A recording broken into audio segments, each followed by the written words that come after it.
All right, let's get right into some massive breaking news rocking the financial world today. Welcome to this explainer. We are looking at a truly monumental shift in African banking right now. Jim Ovia, the legendary founder and group chairman of Zenith Bank plc, is officially stepping down.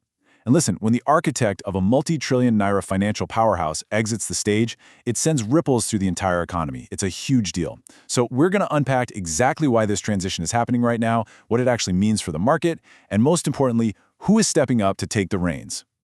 It brings us to a really fascinating question. What happens when a legendary founder is forced to step down?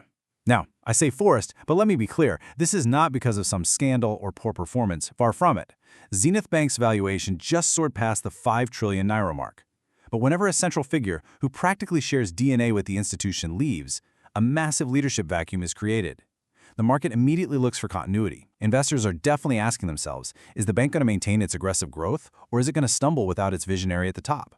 So we really need to understand the why behind this exit. Well, it all boils down to the mandatory 12-year tenure limit.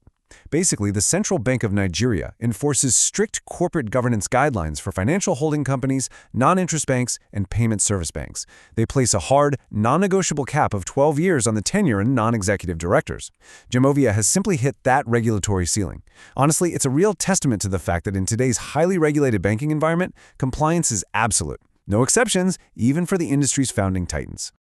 Ovia's immense dual-era legacy is wild when you actually map it out. He founded Zenith Bank way back in 1990 and steered the ship as CEO until 2010. Then, after a brief regulatory cooling-off period, he comes back in 2014 as the board chairman.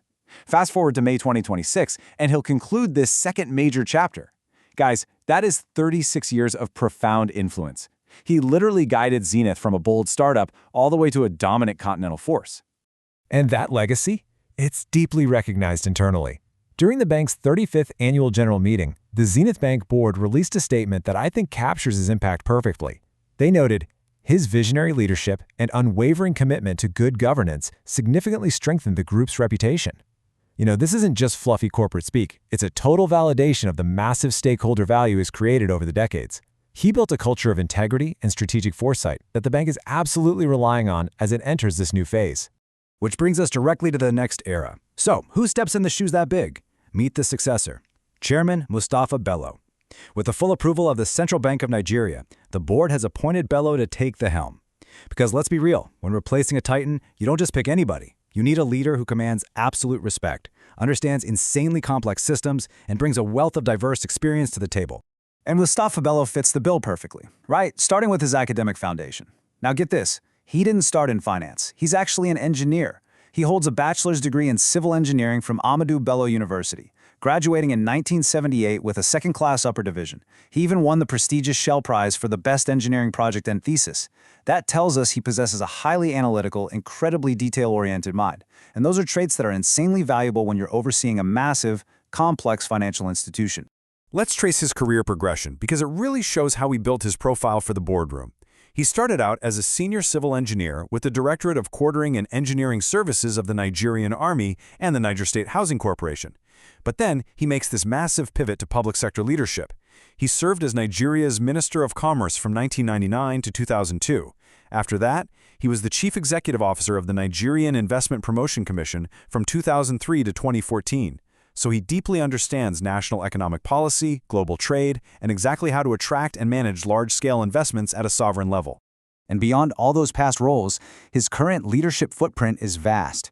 He currently chairs Invest in Northern Nigeria Limited, which is a major vehicle focused on regional economic development. This just showcases his broad economic influence right now, and his ability to maintain strategic oversight over initiatives that are designed to stimulate growth across really complex, diverse markets.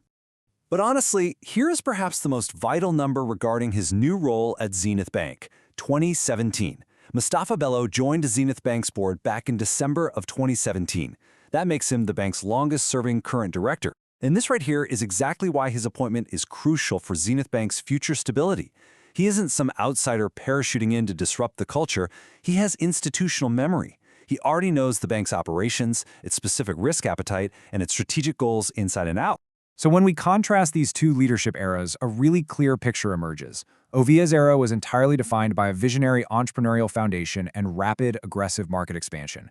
Basically, he built the house. Bello's era, given his extensive background in public policy and his long tenure on the board, is fundamentally about continuity. It's about ensuring rock-solid stability, strict regulatory compliance in a rapidly changing global landscape, and sustaining those high governance standards that Ovia established.